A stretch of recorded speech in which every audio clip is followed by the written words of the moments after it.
Est-ce que Bitcoin va aller à 200 000 dollars ou est-ce qu'on est au début du bear market? C'est les questions auxquelles on va essayer de répondre dans cette nouvelle revue de presse. Dans cette nouvelle revue de presse, j'ai essayé de faire un nouveau format dans lequel je suis en live directement sur le Discord, sur le groupe privé du Discord. Donc si jamais tu veux venir nous rejoindre, tu as le lien directement en description. Également, j'ai fait une formation gratuite que tu peux venir aussi te procurer dans la description. Il y a 5 heures de vidéo qui va pouvoir te permettre d'avoir des bases saines et solides dans l'investissement en crypto-monnaie. Donc profites-en, c'est gratuit, c'est cadeau, c'est la maison qui offre. Et dans cette revue de presse, on va voir comme d'habitude les actualités du marché. On fera un point sur l'analyse du sentiment. On fera un point sur la macroéconomie actuellement. Et enfin, on regardera les graphiques avec le plus important, Bitcoin, Ethereum, Solana, la Bitcoin dominance. Est-ce qu'on va arriver en all saison? Et on terminera avec une petite sagesse du jour dans laquelle je vais t'expliquer quel est le chemin que tu dois prendre pour réussir à devenir libre financièrement en crypto. Et ça se fait en plusieurs cycles et je t'explique ça à la fin de la vidéo. Avant de commencer, lâche un pouce en l'air, abonne-toi et mets-nous en commentaire ce que tu penses de cette vidéo. Ça nous aide beaucoup à référencer cette vidéo et à faire croître notre chaîne. Et je te remercie en avance. Et donc du coup, on va commencer direct avec un fun fact, c'est qu'on est moins de 7% à investir directement dans les crypto-monnaies. Donc ça veut dire qu'on est vraiment très early et que franchement, il y a encore de la place. Et franchement, on n'a pas encore vu ce bull market, donc on n'a pas eu la grosse affluence de personnes qui vont faire qu'on va monter à 10, 15, 20% de la population qui investit en crypto. Donc on est encore très très très early. Également, on a beaucoup de pays, on va le voir juste après, qui commencent à se positionner pour investir en Bitcoin en tant que réserve stratégique. Là, on a la République tchèque qui est en train de considérer Bitcoin. On a également le Kenya qui est en train de légaliser Bitcoin et la crypto. Donc, on voit qu'il s'ouvre au monde entier, que le monde entier s'ouvre à Bitcoin, tout simplement. On a également la Chine qui avait annulé toutes les bans sur la crypto. Et donc, du coup, on peut maintenant détenir du Bitcoin, détenir des cryptos directement en Chine. C'est légal. Et ça, du coup, c'est une grosse avancée pour la Chine, qui est quand même un pays hyper puissant et qui est une grosse, grosse économie mondiale. On a le Brésil qui est en train également de mettre des amendements, de proposer des lois sur le fait de détenir du Bitcoin dans les réserves stratégiques. Donc, on peut voir que ça continue. Il y a beaucoup, beaucoup de pays. Il n'y a pas que eux, il y a aussi la Russie qui a dit qu'ils utilisaient Bitcoin pour justement échapper aux sanctions. Donc on peut voir vraiment l'une des utilités premières de Bitcoin qui va être forcément de sortir de toutes les régulations, de sortir de tout ce triangle autour du dollar. Et là, c'est vraiment l'utilité parfaite que nous propose Bitcoin. Le fait de s'émanciper de ce système financier qui peut contraindre des pays ou des personnes à ne pas pouvoir échanger de la valeur. On a également Powell qui avait annoncé directement que Bitcoin est de l'or digital. Donc là, ça fait quand même un petit moment, c'était il y a un mois, mais c'est quand même important de le souligner. C'est très important de voir que même les personnes les plus importantes de ce monde comprennent Bitcoin et commencent à en parler de plus en plus. Donc là, Jérôme Powell, c'est le président de la Fed, donc la banque centrale américaine, qui est, on peut dire, est la banque centrale du monde en soi. Et clairement, bon, il disait que c'était pas un compétiteur du dollar, mais que c'était un compétiteur pour le gold et que c'était considéré comme une store of value, donc une réserve de valeur. Donc si même eux commencent à le dire, c'est que vraiment on est sur quelque chose, on n'est pas fou. Et franchement, let's go. On a même Poutine qui avait également dit le même jour que personne ne pouvait interdire Bitcoin. Donc là encore, on voit qu'ils sont carrément face à l'évidence que Bitcoin c'est incensurable, que c'est un store of value, que c'est ce qu'on parle depuis des années et des années. Donc c'est très positif pour la suite. On a également la Floride qui est en train d'introduire Bitcoin comme une réserve en 2025. Donc ça pourrait euh, être beaucoup, beaucoup d'argent. Là, ça parle de 185 milliards de dollars. Donc clairement, ça pourrait faire beaucoup d'entrées dans Bitcoin.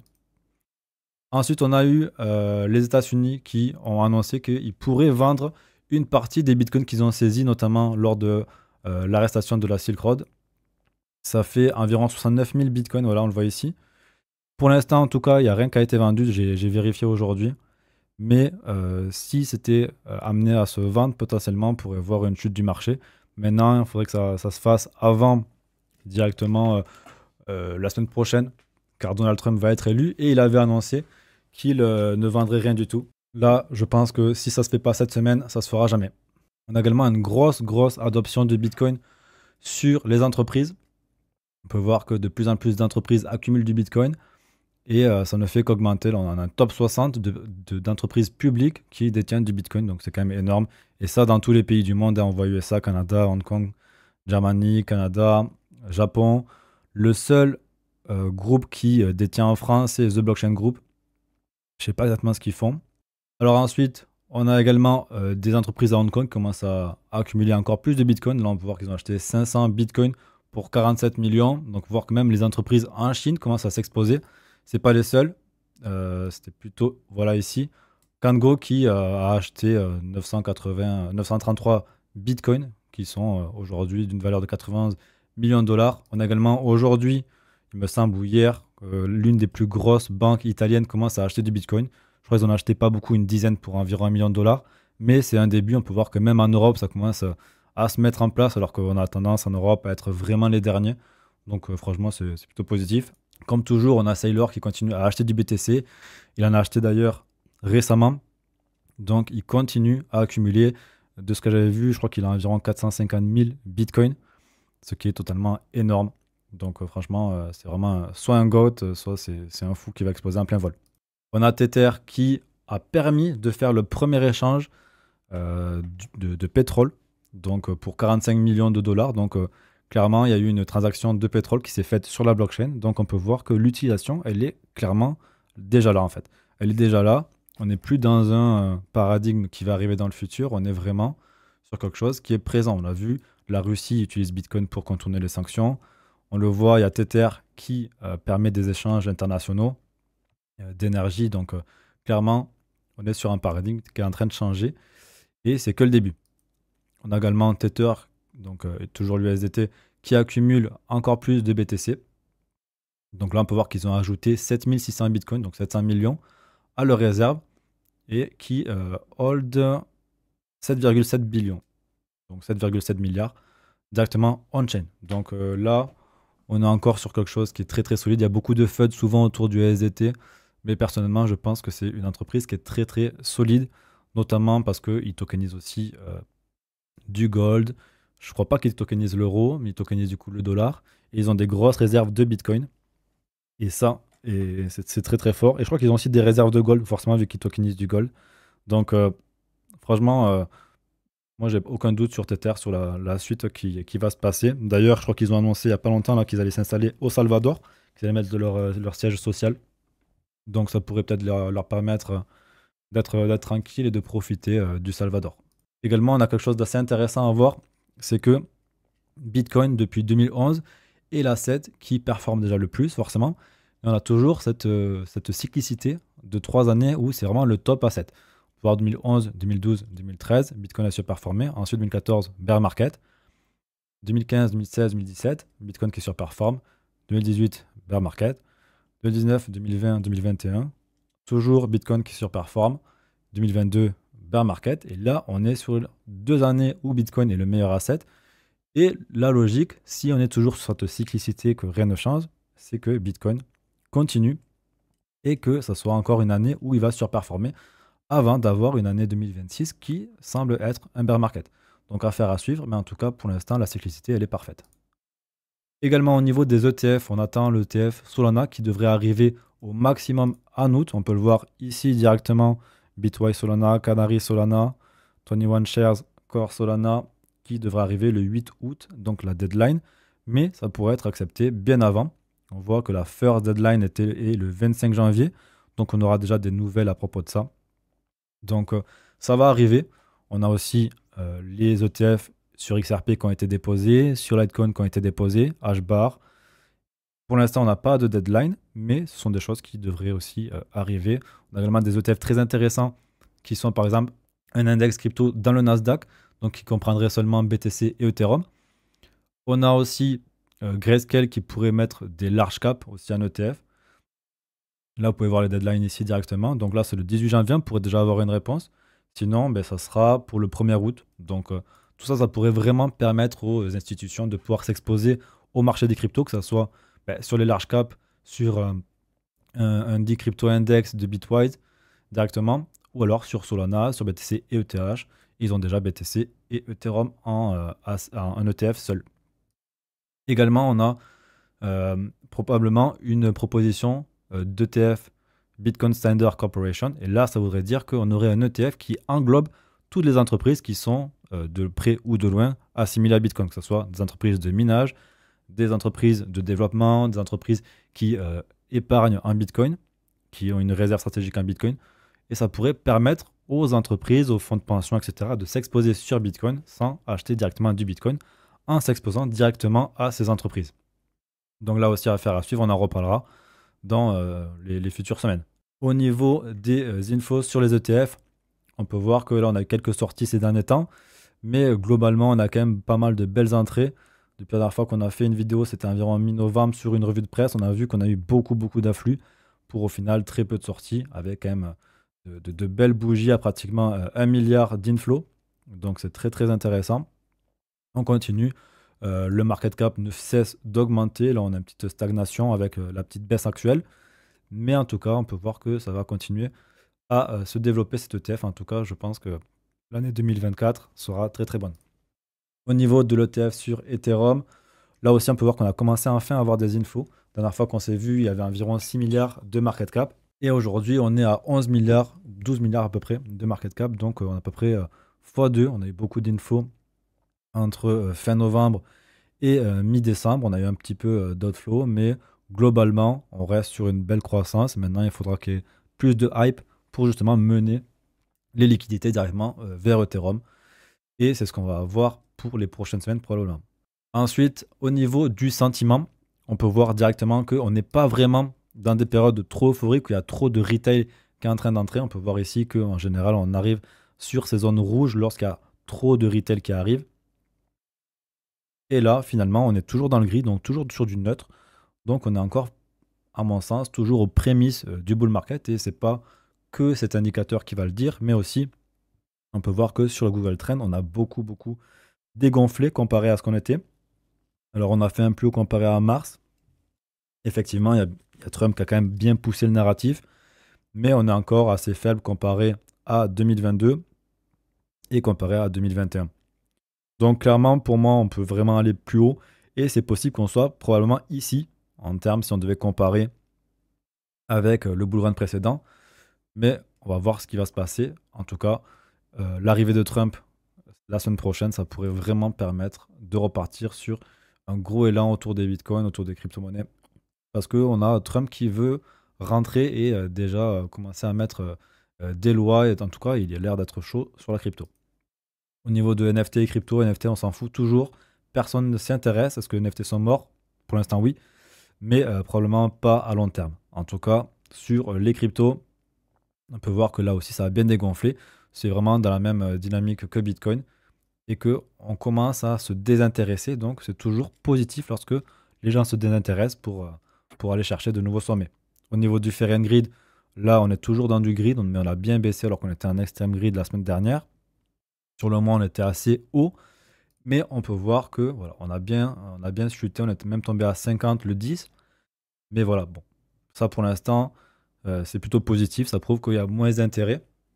Mais toujours, quand on est en extrême grid, on peut rester plus longtemps. Allez, au niveau de l'all saison, on peut voir qu'on n'est toujours pas en all saison, mais si on suit cet indicateur, on peut voir que pour l'instant, on est tranquille.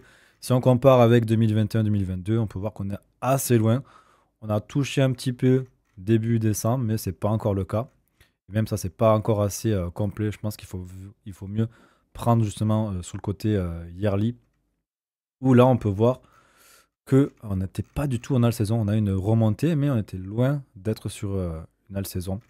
Donc on a encore de la marge. On peut voir ici que quand on était en all saison, ça se voyait vraiment sur ce graphique. Donc pour l'instant, rien à signaler. On attend les prochaines semaines. Au niveau des liquidations, on va regarder ça de suite. On peut voir qu'on a bien liquidé ici. On a quand même pas mal de dollars qui étaient accumulés, de milliards de dollars. On a toujours la possibilité de venir un peu plus bas, hein. Clairement, jusqu'à 86 600, je trouve qu'il y a quand même pas mal de liquidités. Donc là, on pourrait avoir un rebond. On en parlera après sur le graphique. Mais clairement, ce sont des zones qui peuvent être cherchées. Il y a aussi des liquidités qui sont restées aux alentours des 75 000 dollars. Maintenant, j'ai un doute qu'on vienne les chercher maintenant. Mais comme vous savez, tout est possible. On peut le faire et le marché, c'est lui qui décide, hein. Au niveau des fundings, tout est RAS. On n'a pas chauffé pour l'instant sur les 30 derniers jours. Sur dans un yearly, on peut voir qu'on a un peu chauffé en décembre et que vraiment on a eu le marché qui a un peu chauffé. Mais comparé à ce qu'on avait eu en février et mars, pour l'instant, c'est vraiment que dalle, hein. Vraiment que dalle. C'est un peu comme ce qu'on avait début avril, même un peu plus. Mais c'était pas suffisant, en tout cas pour moi, pour vraiment mettre en place un top de marché là-dessus. Donc on verra par la suite. Au niveau de la macro, on peut voir que la cible du prochain FOMC serait qu'on baisse de 0,25. Je crois qu'on est à 4,25, 4,50, 4,75. Vous me direz en commentaire si je me trompe. Mais en tout cas, voilà, on devrait. Non, je crois qu'on est à 4,25, 4,50. Donc on devrait rester sur ce qu'on est et on aurait probablement la prochaine baisse des taux qui pourra arriver en juillet. En tout cas, le marché price ça pour l'instant. Comme je dis à chaque fois, ça c'est vraiment à voir au jour le jour. Également, on a la Chine qui va vraiment commencer à injecter fortement. Ils ont des problèmes de déflation. Ils ne peuvent pas vraiment le faire actuellement parce que le dollar est trop fort.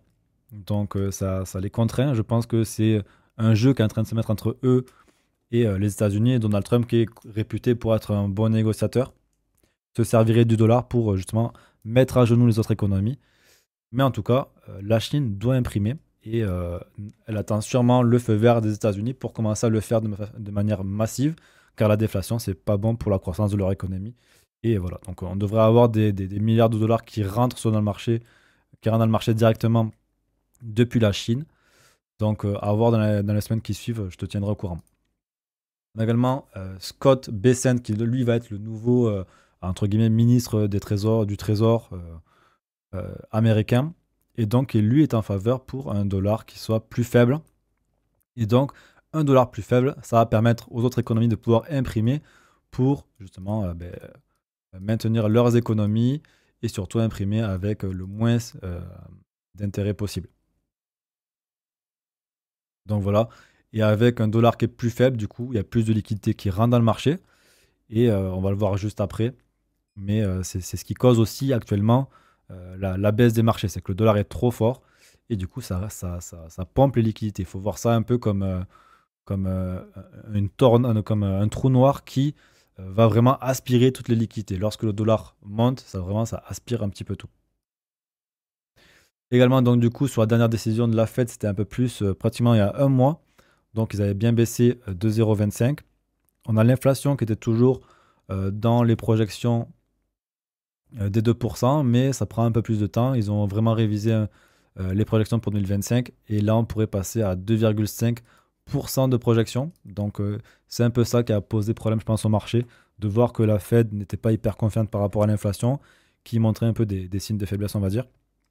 Par contre, au niveau de l'emploi, voilà, c'était 4,3%, mais je crois que ça a baissé à 4,2%. On va le voir juste après, il me semble que j'ai noté ça. Au niveau du niveau de l'emploi, on peut voir qu'il y a un peu plus de jobs qui ont été ajoutés en novembre, qui étaient au-dessus de ce que les financiers expectaient, ce que le marché attendait.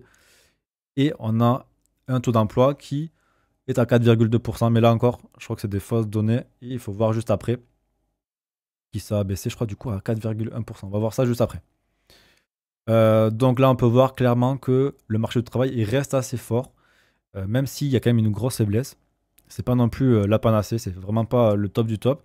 Mais vu qu'on reste sur du 4,2, 4,1%, on est encore dans des taux qui sont plutôt bons.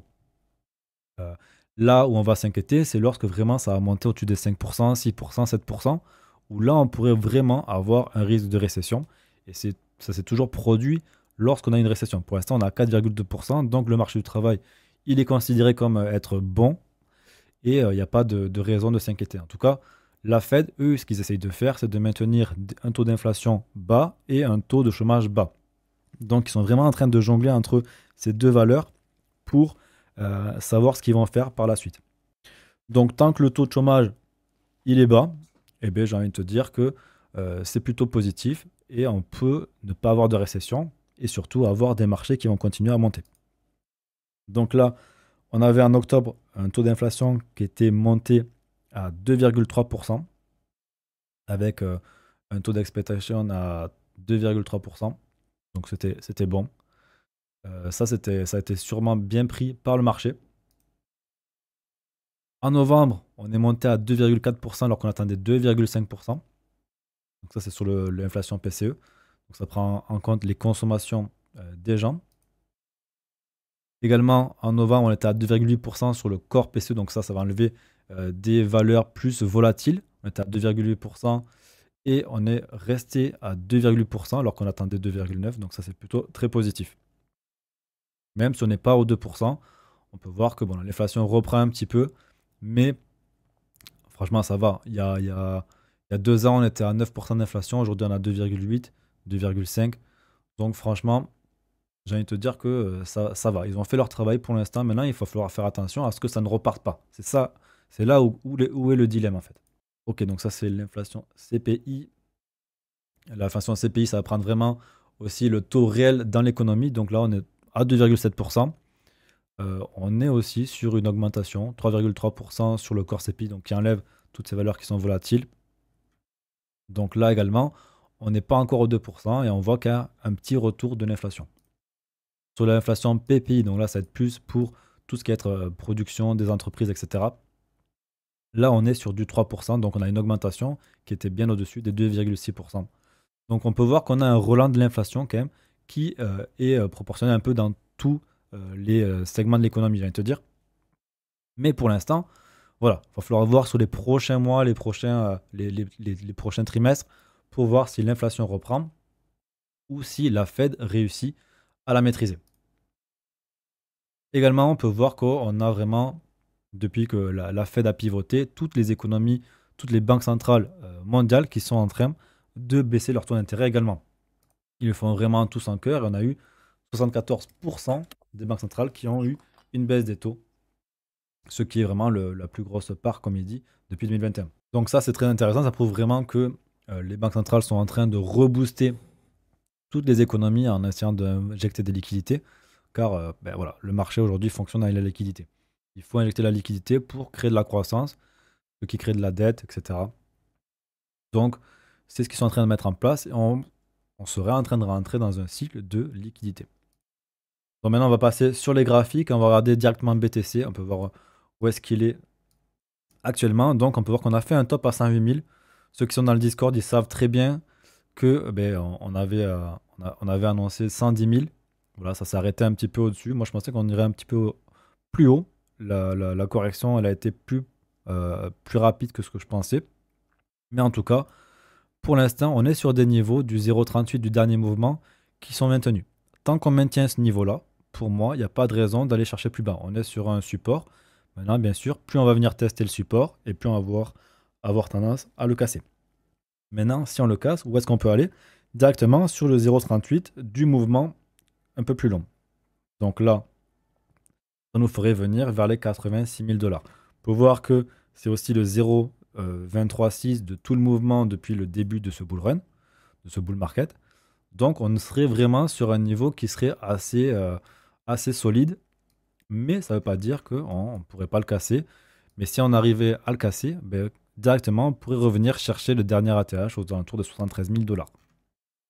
Donc concrètement, actuellement, on est sur une correction qui a fait moins 17% et qui pourrait faire moins 20% si on venait à chercher les 86 000 $. Si on allait plus bas pour avoir ces 30% qu'on a habituellement, on arriverait vers ces 76, 75 $. Maintenant, c'est pas sûr qu'on le fasse, mais il y a toujours une possibilité. Tant qu'on va rester aussi sous cette trendline, il n'y a pas de raison qu'on vienne chercher des plus hauts. Moi, ce que je veux voir, c'est vraiment avoir une cassure au-dessus de cette trendline, puis on se rappuie, on récupère les 100 000 et après on va chercher plus haut. Tant que on n'a pas ça, eh bien, j'ai envie de te dire qu'on peut très bien venir taper ici, revenir faire un plus bas, parce que pour l'instant, on fait des plus bas de plus en plus bas à chaque fois. Là, on a un plus bas de plus en plus bas, un plus bas qui est encore de plus en plus bas. Et donc, on pourrait très bien venir faire des plus bas de plus en plus bas, tout en restant voilà, sous une potentielle trendline comme ça. Et tant qu'on n'en sortira pas, on aura potentiellement la possibilité d'aller plus bas. Maintenant, on a Trump qui arrive incessamment sous peu, ça va être fin janvier, voilà, donc c'est dans 6 jours. Et Trump, c'est un gars qui est quand même assez bullish sur le secteur crypto, qui veut justement réguler, mais de manière positive, laisser les entreprises se développer, laisser la régulation faire son taf. Il souhaite aussi investir dans une réserve stratégique en Bitcoin, donc il pourrait relancer la hype à lui tout seul. Sachant qu'on a aussi des liquidités qui devraient arriver, notamment du TGA, avec environ 800 milliards de dollars qui pourraient être injectés dans l'économie. On pourra avoir vraiment les 3 prochains mois qui seraient vraiment très positifs. Après, il faudra se méfier aux alentours de avril, mais ça, on en reparlera. Maintenant, il y a aussi un problème, c'est qu'il y a un gap sur les contrats à terme sur Bitcoin. En général, un gap, ça vient toujours à être revisité. Donc, est-ce qu'on va le revisiter avant de repartir plus haut ou est-ce qu'on va le revisiter lorsqu'on partira en bear market? C'est la question qu'il faut se poser. C'est possible qu'on vienne le revisiter quand on partira en bear market. Et ça, c'est déjà produit. Si on vient dans le passé, on peut voir que ici, lors des montées, on a eu 2 gaps qui n'ont jamais été comblés jusqu'à qu'on rentre en bear market. Donc, c'est possible qu'on ne les comble pas. Ça pourrait permettre aux gens d'atteindre cette zone-là et de repartir. Mais il se peut très bien aussi qu'on vienne la chercher et qu'on reparte. Donc voilà. En sachant qu'il y a de plus en plus d'institutionnels, c'est possible qu'on vienne le chercher parce qu'en général, les gaps ils se font vraiment vite combler. Regardez un peu le S&P 500 et il y a très peu de gaps qui ne sont pas comblés assez rapidement. Au niveau de la Bitcoin dominance, on peut voir que là, on a cassé un biseau ascendant qui date quand même depuis fin 2022 et qu'on a retesté et que pour l'instant, on est en dehors. Donc logiquement, la suite, ça serait d'avoir une baisse. Si on a une baisse, logiquement, on rentre en all saison. Ça veut dire que tous les altcoins vont surperformer BTC, en tout cas une majorité d'altcoins. Et c'est pour ça que sa dominance sur le marché se réduit. Là, ça veut dire que 58% des capitaux sont injectés directement dans Bitcoin. Donc si on baisse directement à 40%, comme on a pu le faire lors de 2021, mais aussi lors de 2017-2018, eh bien, ça voudrait dire que le marché des cryptos est en train d'augmenter et que ce sont les altcoins qui prennent plus de liquidité directement. Également au niveau du total, donc là de la capitalisation boursière de tout le marché crypto-monnaie, on est au plus haut depuis 2021. On a cassé cette ATH et là on est en train de retester, de s'appuyer dessus. Donc pour l'instant, là aussi, j'ai envie de te dire qu'on est peut-être justement en train de s'appuyer sur un support pour venir chercher plus haut. En tout cas, si on est toujours dans ce cycle et que les cryptos doivent aller plus haut, ben je pense qu'on devrait voir le marché des cryptos augmenter et donc la suite du bull run, ça serait ça. Au niveau du total 2, on peut là juste exclure BTC. On peut voir qu'on n'y est pas encore. Qu'on a essayé de venir chercher un ATH, mais que pour l'instant, ça a été rejeté. Et pour l'instant, on conserve des niveaux qui sont assez positifs. Au niveau des 0,38, tant qu'on reste ici, c'est plutôt bon. Mais ça veut aussi dire que BTC surperforme beaucoup plus le marché. Puisque le total est déjà en ATH, alors que le total 2 n'y est pas encore. Mais quoi qu'il en soit, on est sur une expansion. Donc, tant qu'on ne vient pas casser ici, je ne peux pas vraiment savoir ce qui va se passer. Mais bon, la suite logique, si on rentre dans la saison, ça serait de faire ça et puis de partir plus haut. Au niveau du total 3, là, pareil, on peut voir que toutes les crypto-monnaies, excepté BTC et Ethereum, ont fait un plus haut en termes de market cap. Donc ça veut dire vraiment que le secteur est en train de se développer fortement. Et bien, tout simplement, voilà, on va venir essayer de chercher plus haut encore. Et en tout cas, là, ça nous montre vraiment qu'on peut vraiment aller chercher plus haut. Si on compare un petit peu dans le passé, on pourrait croire qu'on est proche d'ici, quoi. On est venu casser le plus haut et on se rappuie avant de repartir. Sauf que là, on n'a pas encore cassé le plus haut. On n'est pas loin. Ah, si on l'a cassé, pardon. On se rappuie et puis on repart. Donc là, RS par rapport à ça non plus. Au niveau d'Ethereum, on est sorti enfin de ce genre de biseau qui est d'ailleurs très dégueulasse. Et puis, depuis, on essaye de s'appuyer, on rebondit, on se rappuie tant qu'on est en dessous. Et bien, j'ai envie de te dire que pour l'instant, ça va. J'ai l'impression que Ethereum, il est un peu, forcément, il est grave en retard par rapport à BTC, mais on pourrait dire qu'il se positionne un peu comme par ici. Il est par ici avant de venir chercher peut-être une plus forte hausse. Donc à voir par rapport à Ethereum ce qu'il en sera, mais bon, le métronome, ça reste Bitcoin. Et tant que Bitcoin est positif, eh bien Ethereum et les altcoins seront positifs également. Au niveau de Solana, pareil, là on pensait pouvoir venir casser l'ATH, mais on a juste rejeté pour l'instant en dessous. Donc c'est peut-être aussi très logique. Il y a beaucoup de personnes qui ont investi à ce niveau-là. Et franchement, c'est normal que les gens prennent des profits lorsqu'ils ont fait un x10, x15, etc. Quoi qu'il en soit, on reste toujours au-dessus de cette trendline ici. On peut voir qu'on se rappuie également. Donc, très positif. Et maintenant, il va falloir rester là-dessus et ne pas venir casser pour venir s'enfoncer. Donc, par rapport à Solana, moi, je suis assez positif aussi, surtout quand, comme je t'ai dit juste au début, il y a les ETF qui vont arriver. Et maximum août, donc au pire des cas, voilà. Soit il y a moyen qu'on puisse pump dans les prochains mois, juste après l'investiture de Trump, soit, eh bien, ça sera peut-être un peu prolongé pour plus tard. Mais quoi qu'il en soit, on arrive aujourd'hui, même en termes macro, sur des problèmes de liquidité. Les pays doivent injecter de la liquidité, ils n'ont pas le choix. Sinon, la suite logique, c'est la faillite. Mais bon, ça, c'est pas viable. Un pays ne peut faire faillite. En tout cas, c'est très très dur pour qu'un pays fasse faillite. Là, on ne parle pas de pays comme la Grèce ou Chypre. On parle de pays comme la Chine, les États-Unis, la France. C'est un peu difficile. Et enfin, pour finir cette petite revue de presse, en tout cas pour la partie gratuite, parce que juste après, on va continuer sur le Discord, eh bien, on peut voir que quand tu es un investisseur crypto, en fait, il faut compter en 4 cycles. Le premier cycle, c'est vraiment celui où tu dois être vraiment dans l'apprentissage total. Il faut que tu bouffes pendant 12 heures par jour de la crypto et que si tu arrives à faire des profits, voilà, tu vas être vraiment chanceux, surtout si tu es tout seul. Si tu es accompagné, à la rigueur, tu peux faire des profits, voire même faire des bons profits. Et d'ailleurs, je te conseille d'être accompagné, ce sera beaucoup mieux. Moi, personnellement, pour mon premier cycle, j'ai pu faire beaucoup de profits parce que j'étais accompagné. Mais c'est pas là où tu vas gagner le plus. Parce que lors du second cycle, c'est là où tu vas pouvoir apprendre à construire un vrai portefeuille, à vraiment mettre en place toutes les connaissances que tu as apprises lors du premier cycle, à apprendre à prendre profit plus souvent, par exemple, c'est quelque chose qui pêche souvent lors du premier cycle et pour tout le monde en soi, pour tout le monde, moi y compris. Et c'est lors vraiment du troisième cycle, je pense que c'est là où tu vas pouvoir vraiment accumuler parfaitement. C'est-à-dire que tu vas pouvoir vendre bien lors du second cycle, tu vas pouvoir accumuler parfaitement lors du troisième cycle, lors du prochain bear market. Et là, tu seras patient, tu seras exposé et tu auras quoi attendre. Tu n'auras plus qu'à surfer sur le marché, tu auras déjà tout ce qu'il faut, tu sais où chercher, tu sais quoi acheter, plus qu'à acheter et attendre. Et après le quatrième cycle, ben voilà, c'est vraiment une partie de plaisir. C'est comme quand tu vas jouer à ton jeu préféré ou faire ton sport préféré, celui que tu maîtrises le plus. Et c'est une partie de plaisir. Tu prends du plaisir, tu te fais moins douiller. Et, c'est vraiment l'apogée, on va dire. C'est l'apogée de ton expérience en trading, tout simplement. Donc voilà, la revue de presse est terminée. Je te remercie de l'avoir suivi jusqu'à la fin.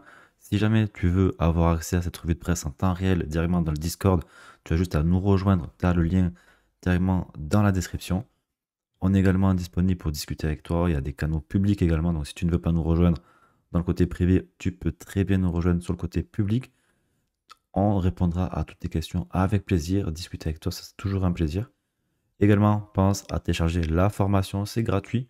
Profites-en, surtout si tu as besoin de gagner en compétences sur le marché des crypto-monnaies. Comme toujours, pense à t'abonner et à liker cette vidéo, surtout si elle t'a plu et si tu as appris de nouvelles choses. Je te dis à mardi prochain pour le live directement dans le groupe privé et à mercredi pour la rediffusion qui sera publiée sur YouTube directement.